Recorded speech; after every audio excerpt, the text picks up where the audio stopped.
কিছু সবজি এমন আছে যেটাতে অনেকেই নাকশিট করে, তার মধ্যে ঝিঙে একটা। তবে আজ মায়ের হাতে টক ঝাল মিষ্টি ঝিঙের এই রেসিপিটি একবার পাতে পড়তে দাও, দেখবে সবাই কিভাবে চেটে পুটে খাচ্ছে। নমস্কার বন্ধুরা, হরেক হরেক আম্মাতে তোমাদের স্বাগত। তাহলে চলো রেসিপিটা শুরু করি।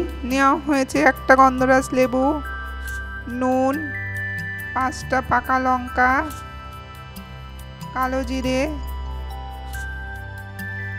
3 চামচ কালো সর্ষে, 2 চামচ হলুদ, 2 চামচ চিনি, সর্ষের তেল আর ছোট ছোট লম্বা করে কেটে রাখা 1 কিলো ঝিঙে।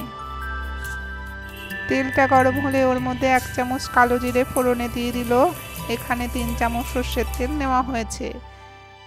ফোড়নে একটু গন্ধ বেরোলে ওর মধ্যে কেটে রাখা ঝিঙেগুলো দিয়ে দিল। এবার একটু নেড়ে নিচ্ছে।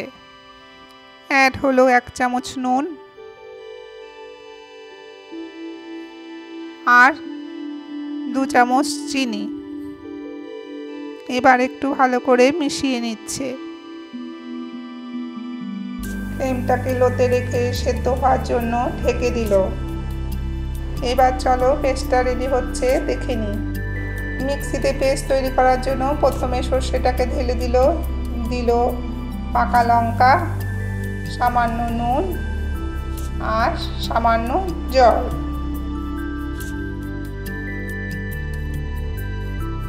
তিন মিনিট পর ফিরে এলাম। মা ওটাকে একটু নাড়িয়ে সেদ্ধ হওয়ার জন্য আবার ঢেকে দিল। রেডি করা পেস্টটার মধ্যে মা হলুদটা ঢেলে দিল। এবার মা গন্ধরাজ লেবুটাকে কেটে নিচ্ছে রস করার জন্য।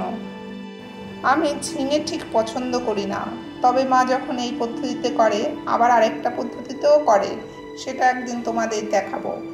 তখন এই ঝিঙেটাকেই আমি খুব ভালোবেসেই খাই। তোমাদের একটা কথা বলে রাখি, তোমরা যদি আর একটু টক খেতে ভালোবাসো তাহলে আরেকটা লেবু নিতে পারো। চলো এবার দেখে নিই ঝিঙেটা কতটা হলো। এবার মা ওর মধ্যে 2 চামচ সর্ষের তেল দিয়ে দিল। আমরা কিন্তু 12 মিনিট পর ফিরে এসেছি। এবার ভালো করে মিশিয়ে নিচ্ছে। হলুদটা পেস্টের মধ্যে ভালো করে গুলে নিচ্ছে। ঝিঙের মধ্যে পেস্টটা ঢেলে দিল।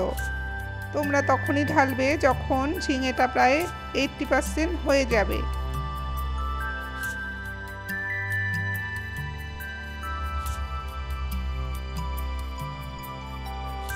এবার পুরোটা সেদ্ধ হওয়ার জন্য মা ঢেকে দিল। প্রায় 6 মিনিট পর আমরা ফিরে এলাম। দেখো হয়ে গেছে। এবার মা আবার একটু নাড়িয়ে নিচ্ছে। নামানোর আগে গন্ধরাজ লেবুর রসটাকে দিয়ে দিতে হবে। তোমরা যখন রসটাকে দেবে তখন গ্যাসটাকে সিমে রাখবে। রসটা দেওয়ার পরক্ষণেই কিন্তু গ্যাসটা অফ করে দিয়ে তাকে স্ট্যান্ডিং টাইম দেওয়ার জন্য ঢেকে দেবে। ঝিঙের টক ঝাল মিষ্টি রেডি। চলো এবার বেড়ে নিই। গরম ভাতে ঝিঙের এই রেসিপিটা জাস্ট অসাম। রেসিপিটা কেমন লাগলো কমেন্টে অবশ্যই জানিও। ভালো লাগলে একটা লাইক আর শেয়ার করো তোমাদের পরিচিতদের মাঝে। নতুন নতুন ভিডিও পাওয়ার জন্য সাবস্ক্রাইব করে তোমরা আমার পাশে থেকো। তোমরা সবাই ভালো থেকো, সুস্থ থেকো। আবার দেখা হবে অন্য এক নতুন ভিডিওতে।